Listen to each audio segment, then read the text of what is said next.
ನಮ್ಗೆ ಎಲ್ಲ ತರಕಾರಿನೂ ನಮ್ಗೆ ಸಿಗಬೇಕು. ಚಿಕ್ಕ ಜಾಗದಲ್ಲಿ ಇಂಥ ತರಕಾರಿ ಇಲ್ಲ ಅನ್ನೋಂಗಿಲ್ಲ, ಎಲ್ಲ ತರಕಾರಿನೂ ಸಿಗಬೇಕು. ಆ ಒಂದು ಕಾನ್ಸೆಪ್ಟಲ್ಲಿ ಈ 5 ಗುಂಟೆ ಜಾಗದಲ್ಲಿ ಸಮಗ್ರ ಕೃಷಿಯನ್ನು ನಾವು ಇಟ್ಕೊಂಡಿದ್ದೀವಿ. ದಂಟಿನ ಸೊಪ್ಪನ್ನು ಬಳಸ್ತೀವಿ. ದಂಟಿನ ಸೊಪ್ಪು ಕ್ಯಾಶುವಲ್ ಆಗಿ 1 ಮಂತ್ಗೆ ಬಂದ್ಬಿಡುತ್ತೆ. ನಮ್ಗೆ ಈ ಸೊಪ್ಪಲ್ಲೇ ನಮಗೆ ಮಿನಿಮಮ್ 10,000 ಬಂದ್ಬಿಡುತ್ತೆ. ಇಲ್ಲಿ ಸಮಗ್ರ ಕೃಷಿ 5 ಗುಂಟೆನಲ್ಲಿ ಮಿನಿಮಮ್ 2 ಅವರ್ ನಾವು ಸ್ಪೆಂಡ್ ಮಾಡ್ತೀವಿ. ಈ 2 ಅವರ್ ನಾವು ಸ್ಪೆಂಡ್ ಮಾಡೋದ್ರಿಂದ ಮಂತ್ಲಿ ನಾವೇನು ಮಾಡ್ಬೋದು ಅಂದರೆ ಮಿನಿಮಮ್ 15,000ರಿಂದ 20,000ಕ್ಕೆ ಮೋಸ ಇಲ್ಲ ಸರ್.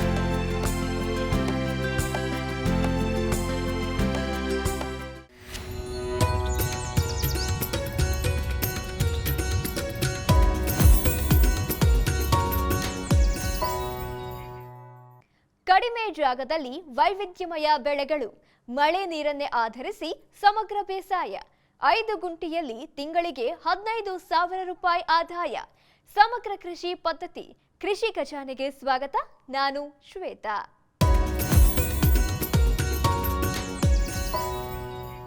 ಕೃಷಿಯಲ್ಲಿ ಅನಿಶ್ಚಿತತೆ ಹೆಚ್ಚುತ್ತಿದೆ.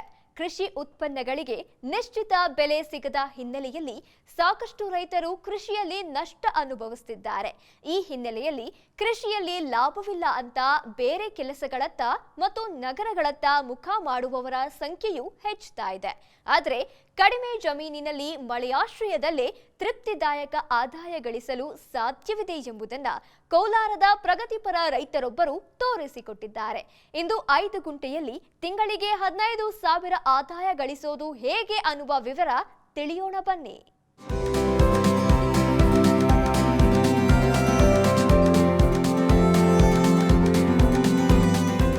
ಕೇವಲ ಒಂದೇ ಬೆಳೆ ಬೆಳೆಯುವುದರಿಂದ ಸಾಕಷ್ಟು ಸಂದರ್ಭದಲ್ಲಿ ನಷ್ಟ ಆಗಬಹುದು.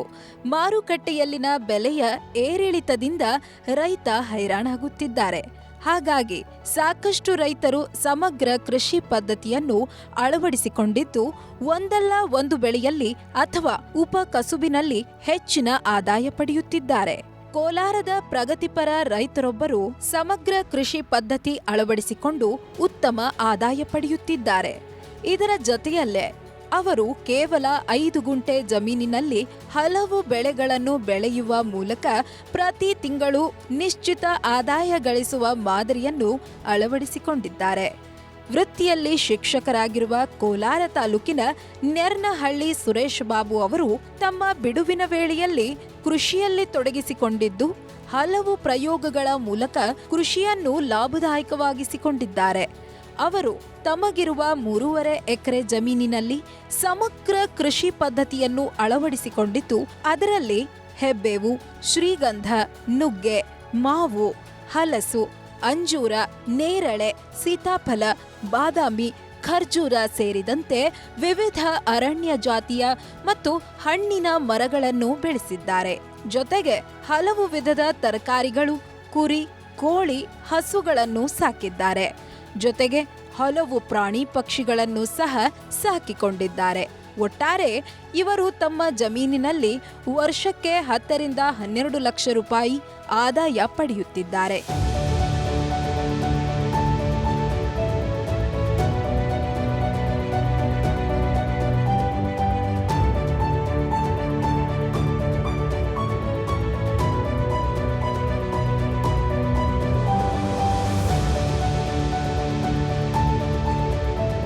ಕೃಷಿಯಲ್ಲಿ ಲಾಭ ಗಳಿಸಲು ಹೆಚ್ಚಿನ ಜಮೀನು ಇರಬೇಕೆಂದೇನಿಲ್ಲ. ಇರುವ ಜಮೀನನ್ನು ಸದ್ಬಳಕೆ ಮಾಡಿಕೊಂಡು ಯೋಜನಾಬದ್ಧವಾಗಿ ಕೃಷಿ ಮಾಡಿದರೆ ಕೃಷಿಯಲ್ಲಿ ಲಾಭ ಗಳಿಸಲು ಸಾಧ್ಯವಿದೆ. ಹಾಗಾಗಿ 5 ಗುಂಟೆ ಜಮೀನಿನಲ್ಲಿ ಸಮಗ್ರ ಕೃಷಿ ಮಾಡುವ ಮೂಲಕ ದಿನದಲ್ಲಿ ಕೇವಲ 1 ಗಂಟೆ ಕೆಲಸ ಮಾಡಿದರೂ ಹೆಚ್ಚಿನ ಆದಾಯ ಗಳಿಸಬಹುದು. ಇದು ಹೇಗೆ ಎಂದು ತೋರಿಸಿಕೊಡಲು ಸುರೇಶ್ ಬಾಬು ಅವರು ಕೈತೋಟದ ಮಾದರಿಯಲ್ಲೇ ತಮ್ಮ ತೋಟದಲ್ಲಿ 5 ಗುಂಟೆಯ ಮಾದರಿ ಕೃಷಿ ಕ್ಷೇತ್ರ ಅಭಿವೃದ್ಧಿಪಡಿಸಿದ್ದಾರೆ. ಈಗ ಆಕ್ಚುಲಿ ಏನಂತಂದ್ರೆ ಯಾಕೆ 5 ಗುಂಟೆನಲ್ಲೇ ನಾನು ಕಾನ್ಸೆಪ್ಟ್ ಇಟ್ಕೊಂಡಿದ್ದೀನಿ ಅಂತಂದ್ರೆ ಹೆಚ್ಚಿಗೆ ಮಾಡಬೇಕಂದ್ರೆ ಹೆಚ್ಚಿಗೆ ರಾಸಾಯನಿಕ ಗೊಬ್ಬರಗಳು ಬೇಕು, ಹೆಚ್ಚಿಗೆ ಲೇಬರ್ಸ್ ಬೇಕು, ಮತ್ತು ಹೆಚ್ಚಿಗೆ ಮಾರ್ಕೆಟಿಂಗ್ ವ್ಯವಸ್ಥೆಯಲ್ಲಿ ತುಂಬ ಮೋಸ ನಡೀತಾ ಇದೆ. ಬಟ್ ಇವೆಲ್ಲವನ್ನ ನಾವು ಬದಿಗಿಟ್ಟು ನಾವೇ ಓನಾಗಿ ಮನೆಯಲ್ಲಿರ್ತಕ್ಕಂಥ ಗಂಡ ಹೆಂಡ್ತಿ ಇಲ್ಲ ನಾವೇ 1 ಅವರ್ ಯೋಗ ಮೆಡಿಟೇಷನ್ ಮಾಡ್ದಂಗೆ 1 ಅವರ್ ನಾವು ಶ್ರಮ ವಹಿಸಿ ನಾವೇ ಮಾಡೋದ್ರಿಂದ ಅಟ್ಲೀಸ್ಟ್ ನಾವೇ ಈಸಿಯಾಗಿ ಏನು ಮಾಡ್ಬೋದು ಅಂದರೆ ಯಾವ್ದಾದ್ರು ಒಂದು ಇಂಡಸ್ಟ್ರಿಯಲ್ ಏರಿಯಾದಲ್ಲೋ ಅಥವಾ ಎಲ್ಲರೂ ಒಂದು ಸಂತೆನಲ್ಲೇ ನಾವೇ ಡೈರೆಕ್ಟಾಗಿ ಮಾರ್ಕೆಟಿಂಗ್ ಮಾಡ್ಬೋದು. ಮತ್ತು ಯಾವುದೇ ಲೇಬರ್ ಇಲ್ಲಿ ಅವಶ್ಯಕತೆ ಇರೋದಿಲ್ಲ. ಅದಕ್ಕಾಗಿ ಚಿಕ್ಕ ಪ್ರಮಾಣದಲ್ಲಿ ಕೃಷಿಯನ್ನು ಮಾಡೋದ್ರಿಂದ ಹೆಚ್ಚು ಲಾಭ ಅನ್ನೋ ಕಾನ್ಸೆಪ್ಟ್ಗಾಗಿ ನಾನು ಈ ಒಂದು 5 ಗುಂಟೆ ಸಮಗ್ರ ಕೃಷಿಯನ್ನು ನಾವು ಇಟ್ಕೊಂಡಿದ್ದೀವಿ ಸರ್.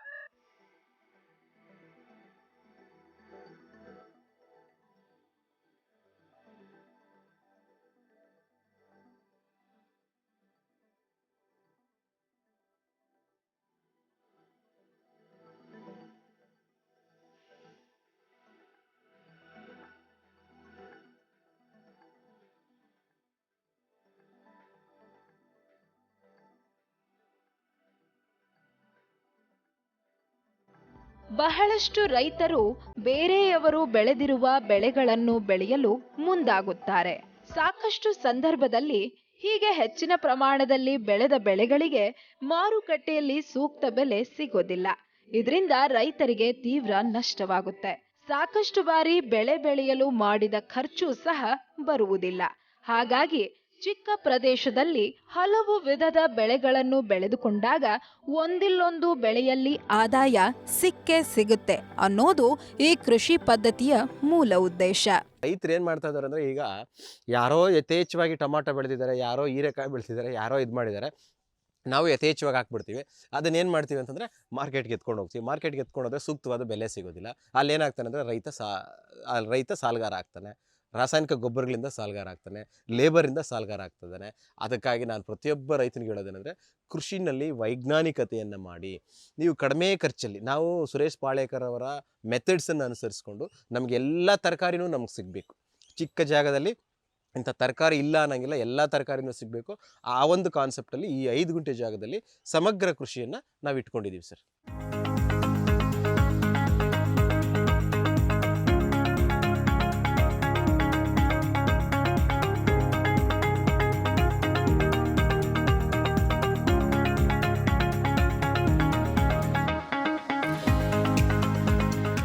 ಕೃಷಿಯಲ್ಲಿ ದಿನೇ ದಿನೇ ಖರ್ಚು ಹೆಚ್ಚುತ್ತಲೇ ಇದೆ. ಅದರಲ್ಲೂ ಒಳಸುರಿಗಳಿಗೆ ಅಂದರೆ ಬಿತ್ತನೆ ಬೀಜ, ರಸಗೊಬ್ಬರಗಳಿಗೆ ಖರ್ಚು ಹೆಚ್ಚುತ್ತಲೇ ಇದೆ. ಇದರ ಜೊತೆಯಲ್ಲೇ ಕೃಷಿ ಕಾರ್ಮಿಕರ ಅಭಾವದಿಂದಾಗಿ ಕೆಲಸಗಾರರ ಕೂಲಿ ಸಹ ಹೆಚ್ಚುತ್ತಿದೆ. ಇನ್ನು ಮಾರುಕಟ್ಟೆಗೆ ಕೃಷಿ ಉತ್ಪನ್ನವನ್ನು ಸಾಗಿಸುವ ಖರ್ಚು, ಮಾರುಕಟ್ಟೆಯಲ್ಲಿ ಕಮಿಷನ್ ನೀಡುವುದು ಸೇರಿದಂತೆ ಹಲವು ಕಾರಣಗಳಿಂದಾಗಿ ಖರ್ಚು ಹೆಚ್ಚುತ್ತಲೇ ಇದೆ. ಹಾಗಾಗಿ ರೈತರು ಇವೆಲ್ಲವುಗಳಲ್ಲಿ ಉಳಿತಾಯ ಮಾಡಿದರೆ ಲಾಭ ಸಹಜವಾಗಿ ಹೆಚ್ಚುತ್ತೆ ಅಂತಾರೆ ಸುರೇಶ್ ಬಾಬು ಅವರು. ಕೃಷಿನಲ್ಲಿ ಆ್ಯಕ್ಚುಲಿ ದುಂದುವೆಚ್ಚ ಆಗ್ತಕ್ಕಂಥದ್ದು ಎಲ್ಲೇ ಅಂತಂದರೆ, ಈಗ ನಾವು ಒಂದು ಎಕರೆ ಜಮೀನನ್ನು ನಾವು ಉಳುಮೆ ಮಾಡಬೇಕಂದ್ರೆ ಟ್ರ್ಯಾಕ್ಟರ್ ಕರೆಸ್ಬೇಕು. ಇವತ್ತು ಟ್ರ್ಯಾಕ್ಟರ್ ಏನು ಕಡಿಮೆ ಇಲ್ಲ. ಅಥವಾ ಅದನ್ನೆಲ್ಲ ಸಾಲ್ ಮಾಡಬೇಕು, ಅದನ್ನೆಲ್ಲ ಕ್ಲೀನ್ ಮಾಡಬೇಕಾದ್ರೆ ಲೇಬರ್ಗಳು ಕರೆಸ್ಬೇಕು. ಅದ್ರ ಜೊತೆಗೆ ರಾಸಾಯನಿಕ ಗೊಬ್ಬರಗಳನ್ನು ತರಬೇಕು. ಅದ್ರ ಜೊತೆಗೆ ನಾವು ಅದನ್ನು ಮಾರ್ಕೆಟಿಂಗ್ ಮಾಡ್ತಕ್ಕಂಥದ್ದು ಸಮಸ್ಯೆ. ಈ 3 ಕಾನ್ಸೆಪ್ಟನ್ನು ಇಟ್ಕೊಂಡು ನಾವೇ ಮನೆಯಲ್ಲಿ ಮಾಡೋದ್ರಿಂದ, ಒಂದು ರಾಸಾಯನಿಕ ಗೊಬ್ಬರಗಳು, 2ನೇದು ನಾವೇ ಮಾರ್ಕೆಟಿಂಗು, 3ನೇದು ನಮ್ಮ ಮನೆಯಲ್ಲಿರ್ತಕ್ಕಂಥ ವ್ಯಕ್ತಿಗಳೇ ನಾವು ಕೆಲಸ ಮಾಡೋದ್ರಿಂದ ಯಥೇಚ್ಛವಾಗಿ ಲಾಭ ಬರುತ್ತೆ. ಪ್ರತಿಯೊಬ್ಬ ರೈತರು ತಿಳ್ಕೊಬೇಕಾಗಿರೋದು ಈ 3 ಕಾನ್ಸೆಪ್ಟನ್ನು ಇಟ್ಕೊಂಡ್ರೆ ನಮಗೆ ಅಗ್ರಿಕಲ್ಚರಲ್ಲಿ ಲಾಭ ಇದೆ. ಅದಕ್ಕಾಗಿ ಈ ಚಿಕ್ಕದಾಗಿ ನಾವು ಕೃಷಿಯನ್ನು ಇಟ್ಕೊಂಡಿದ್ದೀವಿ ಸರ್.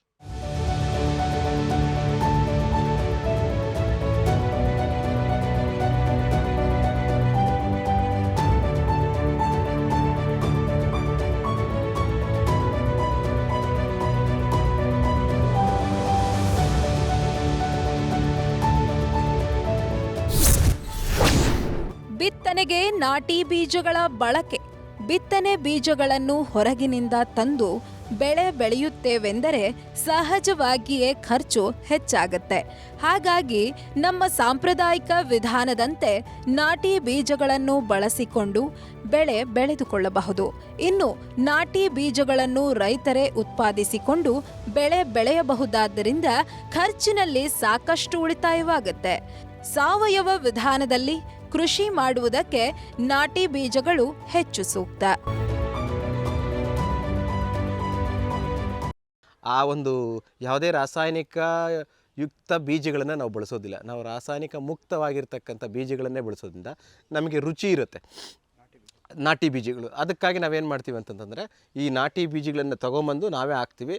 ಅಥವಾ ನಮ್ಮ ಹತ್ರ ಬೀಜ ಸಿಗಲಿಲ್ಲ ಅಂತಂದರೆ ಒಂದಷ್ಟು ಬೆಳೆ ಬೆಳೆದಿದ್ದ ತಕ್ಷಣ ಅದನ್ನು ಒಣಗಿಸಿ ಮತ್ತು ನಾವೇ ಇಟ್ಕೊಂಡು ಮತ್ತು ನಾವೇ ಅದನ್ನು ಅಗ್ರಿಕಲ್ಚರಲ್ಲಿ ಬಳಸ್ಕೊಂಡು ಮತ್ತೆ ಮೊಳಕೆ ಮಾಡಿ ಬೆಳೆಯನ್ನು ತೆಗೆದಕ್ಕಾಗಿ ಬಳಸ್ತಾ ಇದ್ವಿ ಸರ್. ಪ್ರತಿ ತಿಂಗಳು ನಿಶ್ಚಿತ ಆದಾಯ ಗಳಿಸಬೇಕೆಂದರೆ ಹೆಚ್ಚಿನ ಪ್ರಮಾಣದಲ್ಲೇ ಬೆಳೆ ಬೆಳಿಬೇಕು ಅಂತೇನಿಲ್ಲ.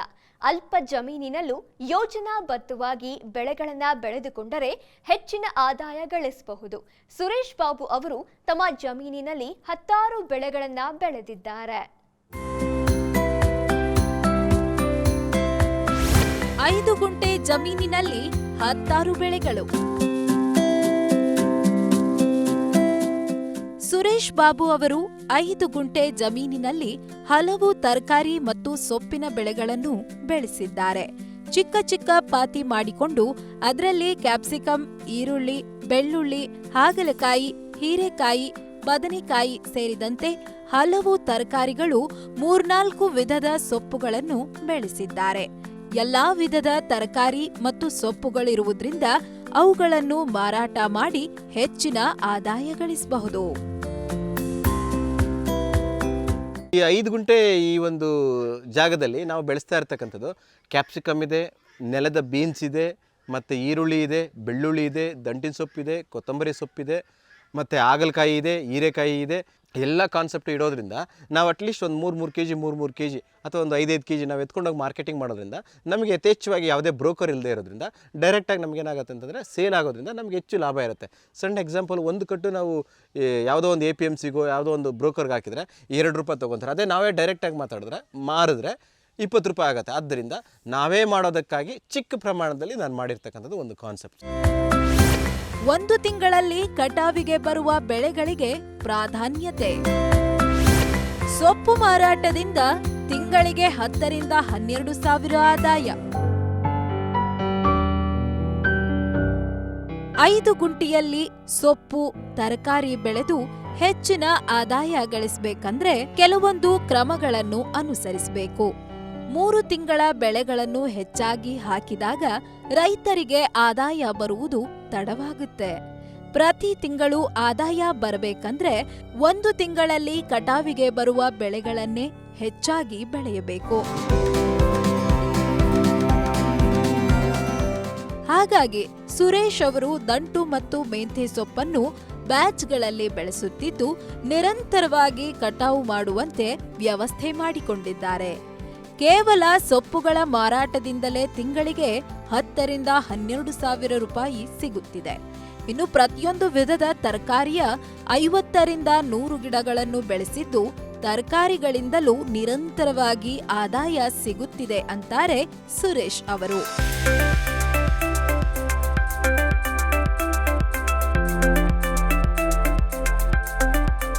ಸರ್, ಈಗ ನಾವು ಮಾಡ್ತಾ ಇರ್ತಕ್ಕಂಥದ್ದು ಮೆಜಾರಿಟಿ ದಂಟಿನ ಸೊಪ್ಪು ಕಡೆನೇ ಹೋಗ್ತಾ ಇದೆ ಸರ್. ದಂಟಿನ ಸೊಪ್ಪು ಹೋಗ್ತಾ ಇದ್ವಿ, ಮೆಂತ್ಯ, ಪಾಲಕ್ಕಿ ಹೋಗ್ತಾ ಇದ್ವಿ. ಯಾಕೆಂದರೆ ಇದೊಂದು ಸ್ವಲ್ಪ ಅರ್ಲಿ ಬರುತ್ತೆ, ಕೊತ್ತಂಬರಿ ಸೊಪ್ಪು ಸ್ವಲ್ಪ ಲೇಟ್ ಆಗುತ್ತೆ. ಅದಕ್ಕಾಗಿ ನಾವೊಬ್ಬ ರೈತ ಅಂದರೆ ನಾವೊಬ್ಬ ವಿಜ್ಞಾನಿ ಆಗಿರಬೇಕು.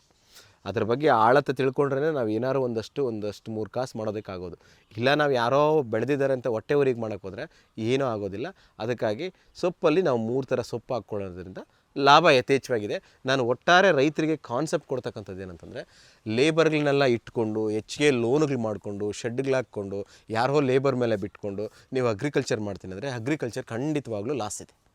ನಿಮ್ಮ ಮನೆಯಲ್ಲಿರ್ತಕ್ಕಂಥವರೇ ನಿಮಗೆ ಬಾಡಿ ಎಕ್ಸಸೈಸ್ ಆಗೋ ರೀತಿಯಲ್ಲಿ ನೀಟಾಗಿ ವ್ಯವಸಾಯ ಅಂದರೆ ರೋದನೆ ಅಲ್ಲ, ನೀಟಾಗಿ ನೀವು ಅಗ್ರಿಕಲ್ಚರ್ನ ಮಾಡಿದಿರಿ ಅಂತಂದರೆ ಖಂಡಿತವಾಗ್ಲೂ ಅದರಲ್ಲಿ ಲಾಭ ನಿರೀಕ್ಷೆ ಮಾಡ್ಬೋದು ಅನ್ನೋದು ನನ್ನ ಒಂದು ವೈಜ್ಞಾನಿಕ ವಿಧಾನ.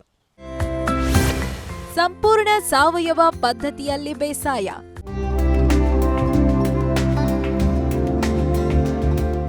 ಐದು ಗುಂಟೆಯಲ್ಲಿ ಕೃಷಿ ಮಾಡಲು ಹೆಚ್ಚಿನ ಕೆಲಸಗಾರರೇನೂ ಬೇಕಾಗುವುದಿಲ್ಲ.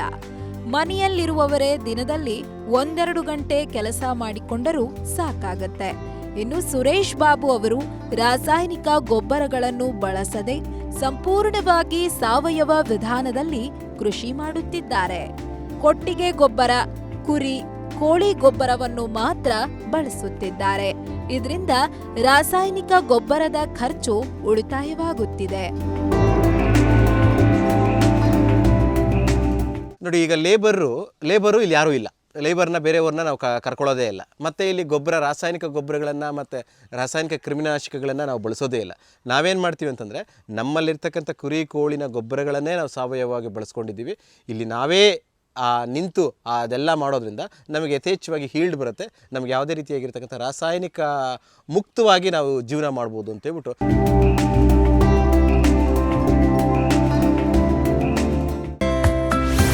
ಮಳೆ ನೀರಿನಲ್ಲೇ ಸೊಪ್ಪು ತರಕಾರಿಗಳ ಬೇಸಾಯ.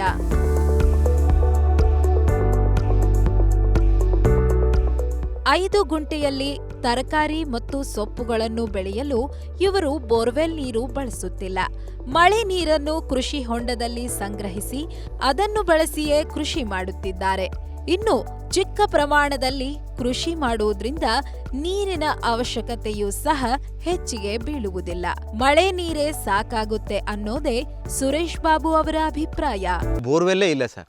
ಈ ಬೋರ್ವೆಲ್ಲೇ ಇರೋದ್ರಿಂದ ಈ ಮಳೆ ನೀರನ್ನೆಲ್ಲ ಒಂದು ಕಡೆ ಸ್ಟಾಕ್ ಮಾಡ್ಕೊತೀವಿ. ಆ ಸ್ಟಾಕ್ ಮಾಡಿದ ನೀರನ್ನು ನಾನು ಈ 5 ಗುಂಟೆ ಜಾಗಕ್ಕೆ ನಾನು ಬಳಸ್ಕೊತಾ ಇದ್ದೀನಿ ಸರ್. ಅದಕ್ಕಾಗಿ ಮಳೆನೇ ನಮಗೆ ಮೇಯ್ನ್ ಆಸರೆ ಸರ್. ಇನ್ಯಾವುದೇ ಬೋರ್ವೆಲ್ ಅಂತಕ್ಕಂಥದ್ದನ್ನು ನಾವು ಬಳಸ್ಕೊಂಡಿಲ್ಲ. ನನ್ನ ಪ್ರಕಾರ ಪ್ರತಿಯೊಬ್ಬ ರೈತನೂ ಸಹ ಆ ಮಳೆ ನೀರನ್ನ ಸ್ಟಾಕ್ ಮಾಡಿಕೊಂಡ್ರೆ ಅಟ್ಲೀಸ್ಟ್ ಈ ಒಂದು 5 ಗುಂಟೆ ಅಥವಾ 10 ಗುಂಟೆ ಜಾಗದಲ್ಲಿ ಸಮಗ್ರ ಕೃಷಿಯನ್ನು ಮಾಡ್ಬೋದು. ಪ್ರತಿ ರೈತರಿಗೆ ಹೇಳೋದೇನಂತಂದರೆ ಯಥೇಚ್ಛವಾಗಿ 1 ಎಕರೆ 2 ಎಕರೆ ಮಾಡಬೇಕಂತಂದರೆ ತುಂಬ ಖರ್ಚಾಗುತ್ತೆ. ಚಿಕ್ಕ ಪ್ರಮಾಣದಲ್ಲಿ ಮಾಡೋದ್ರಿಂದ ನಮಗೆಲ್ಲ ಸೂಕ್ತ ಅಂತ ಹೇಳ್ಬಿಟ್ಟು ನನ್ನ ಕಾನ್ಸೆಪ್ಟ್ ಸರ್. ಈ ಪದ್ಧತಿಯಲ್ಲಿ ಬೆಳೆ ಬೆಳೆಸುವಾಗ ಹೆಚ್ಚಿನ ಕೆಲಸಗಾರರು ಬೇಕಾಗುವುದಿಲ್ಲ. ಕೇವಲ 1-2 ಗಂಟೆ ಕೆಲಸ ಮಾಡಿದರೂ ಸಾಕಾಗತ್ತೆ. ಆ ಮೂಲಕ ತಿಂಗಳಿಗೆ ಸುಮಾರು 15,000 ರೂಪಾಯಿವರೆಗೆ ಗಳಿಸಬಹುದು. ನಾವು ಕುರಿಗೆ 1-2 ಅವರ್ ಸ್ಪೆಂಡ್ ಮಾಡ್ತೀವಿ, ಕೋಳಿಗೆ 1-2 ಅವರ್ ಸ್ಪೆಂಡ್ ಮಾಡ್ತೀವಿ. ಹಿಂಗೆ ಪ್ರತಿಯೊಂದಕ್ಕೂ ಒಂದೊಂದಷ್ಟು ಸ್ಪೆಂಡ್ ಮಾಡೋದ್ರಿಂದ ಇಲ್ಲಿ ಸಮಗ್ರ ಕೃಷಿ 5 ಗುಂಟೆನಲ್ಲಿ ಮಿನಿಮಮ್ 2 ಅವರ್ ನಾವು ಸ್ಪೆಂಡ್ ಮಾಡ್ತೀವಿ. ಈ 2 ಅವರ್ ನಾವು ಸ್ಪೆಂಡ್ ಮಾಡೋದ್ರಿಂದ ಮಂತ್ಲಿ ನಾವೇನು ಮಾಡ್ಬೋದು ಅಂದರೆ ಮಿನಿಮಮ್ 15,000 20 ಸಾವಿರಕ್ಕೆ ಮೋಸ ಇಲ್ಲ ಸರ್. ಸುರೇಶ್ ಬಾಬು ಅವರು 5 ಗುಂಟೆಯಲ್ಲಿ ಬೆಳೆದ ಸೊಪ್ಪು ಮತ್ತು ತರಕಾರಿಗಳನ್ನ ಮಾರಾಟ ಮಾಡಲು ತಮ್ಮದೇ ಮಾರ್ಕೆಟಿಂಗ್ ತಂತ್ರ ಅನುಸರಿಸುತ್ತಿದ್ದಾರೆ. ಇದರಿಂದ ತಿಂಗಳಿಗೆ ನಿಶ್ಚಿತವಾಗಿ 15,000ಕ್ಕೂ ಹೆಚ್ಚಿನ ಆದಾಯ ಪಡಿತಾ ಇದ್ದಾರೆ. ಈ ಕುರಿತು ವಿವರ ತಿಳಿಯೋಣ ಬನ್ನಿ.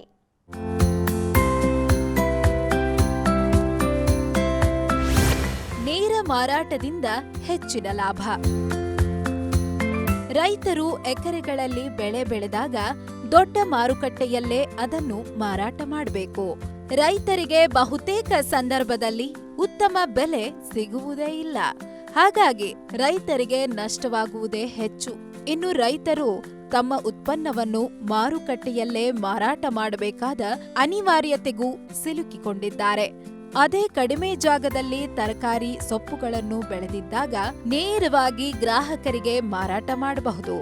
ರೈತರು ಸಂತೆ, ಕೈಗಾರಿಕಾ ಪ್ರದೇಶಗಳಲ್ಲಿ ಅಥವಾ ಹೆಚ್ಚು ಜನಸಂದಣಿ ಇರುವ ಸ್ಥಳಗಳಲ್ಲಿ ತಮ್ಮ ಉತ್ಪನ್ನವನ್ನ ಮಾರಾಟ ಮಾಡಬಹುದು. ಈ ಮೂಲಕ ಮಧ್ಯವರ್ತಿಗಳ ಮೇಲಿನ ಅವಲಂಬನೆಯೂ ಕಡಿಮೆಯಾಗುತ್ತೆ ಅಂತಾರೆ ಸುರೇಶ್ ಬಾಬು. ನೋಡಿ, ಈಗ ಈ ಮಾರ್ಕೆಟಿಂಗನ್ನು ನಾವು ಯಾವ ರೀತಿ ಮಾಡ್ತೀವಿ ಅಂತಂದರೆ, ಇಲ್ಲಿ ಯಾವುದನ್ನೇ ಆಗಲಿ ನಾವು ಯಾವುದೋ ಒಂದು ಕಿತ್ತು ಯಾರೋ ಒಬ್ಬ ಬ್ರೋಕರಿಸಮ್ ಕರ್ಕೊಂಬಂದು ನೀವು ತಗೊಳ್ಳಿ ಸೇಲ್ ಮಾಡಿ ಈ ಥರ ಮಾಡೋಕ್ಕೋದ್ರೆ ನಮಗೆ ಅಗ್ರಿಕಲ್ಚರಲ್ಲಿ ಏನೂ ಸಿಗೋದಿಲ್ಲ. ಅದಕ್ಕಾಗಿ ನಾವೇನು ಮಾಡಿದ್ವಿ ಅಂದರೆ ನಾವೇ ಕಿತ್ತು ನಾವೇ ಅದನ್ನು ಕ್ಲೀನ್ ಮಾಡಿ ನಾವೇ ಯಾವುದಾದ್ರು ಇಂಡಸ್ಟ್ರಿಯಲ್ ಏರಿಯಾದಲ್ಲೋ ಅಥವಾ ಈ ಹಳ್ಳಿಗಳ ಕಡೆ ಸಂತೆ ಸೇರುತ್ತೆ ಸಂತೆನಲ್ಲೋ ನಾವೇ ಎಲ್ಲ ಇದನ್ನು ಸೇಲ್ ಮಾಡೋದ್ರಿಂದ ನಮಗೇನಾಗುತ್ತೆ ಅಂದರೆ ಯಥೇಚ್ಛವಾಗಿ ಆದಾಯ ಅಂತಕ್ಕಂಥದ್ದು ಬರ್ತದೆ. ಆದ್ದರಿಂದ ಬ್ರೋಕರಿಸಮ್ ಇಲ್ಲಿ ಮಧ್ಯಸ್ಥಿಗಾರಿಕೆ ಅಂತಕ್ಕಂಥದ್ದು ದೂರ ಆಗೋದ್ರಿಂದ ನಮಗೆ ಹೆಚ್ಚು ಲಾಭ ಇರೋದ್ರಿಂದ ಈ 5 ಗುಂಟೆ ಕಾನ್ಸೆಪ್ಟನ್ನು ನಾವು ಬಳಸ್ಕೊಂಡಿದ್ದೀವಿ.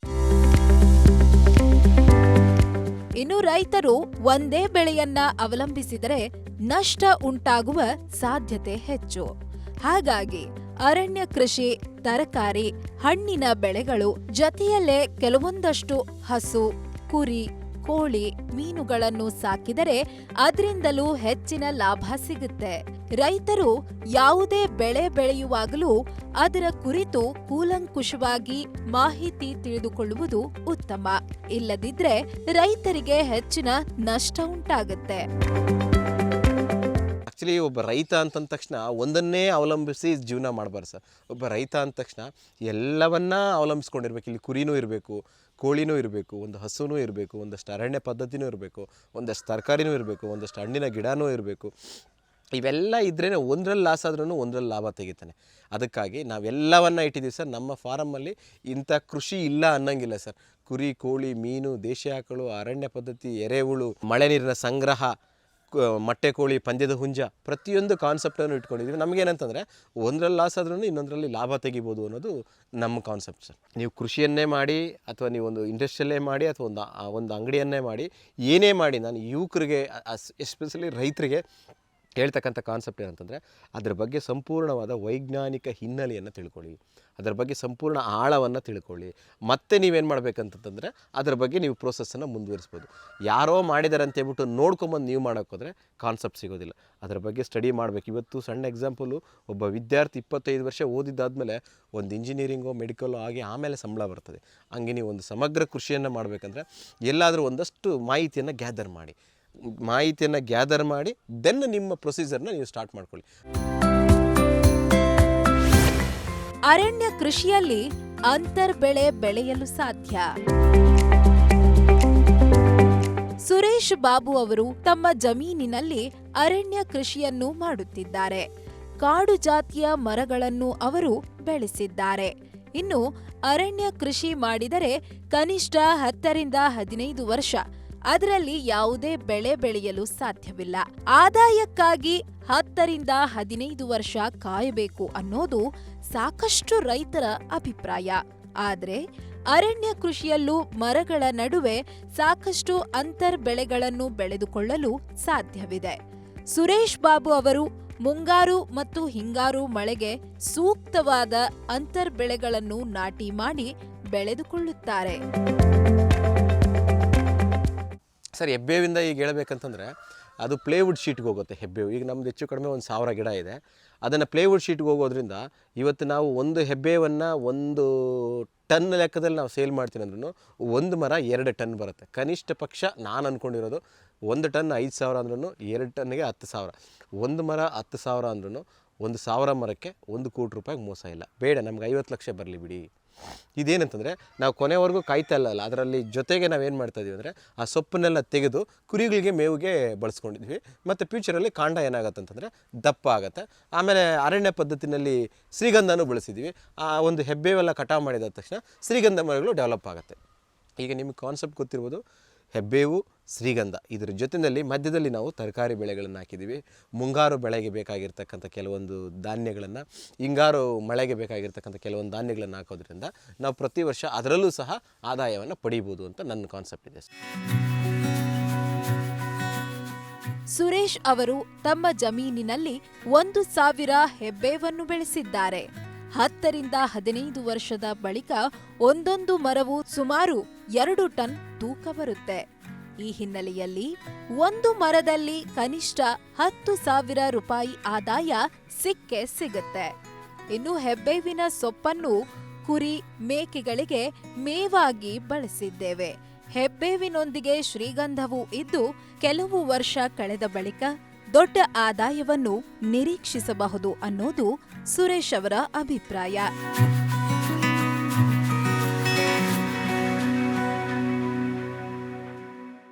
ಕಡಿಮೆ ಜಮೀನಿರುವ ರೈತರು ತಮ್ಮ ಜಮೀನನ್ನ ಸದ್ಬಳಕೆ ಮಾಡಿಕೊಂಡು ಉತ್ತಮ ಆದಾಯ ಗಳಿಸಲು ಸಾಧ್ಯವಿದೆ.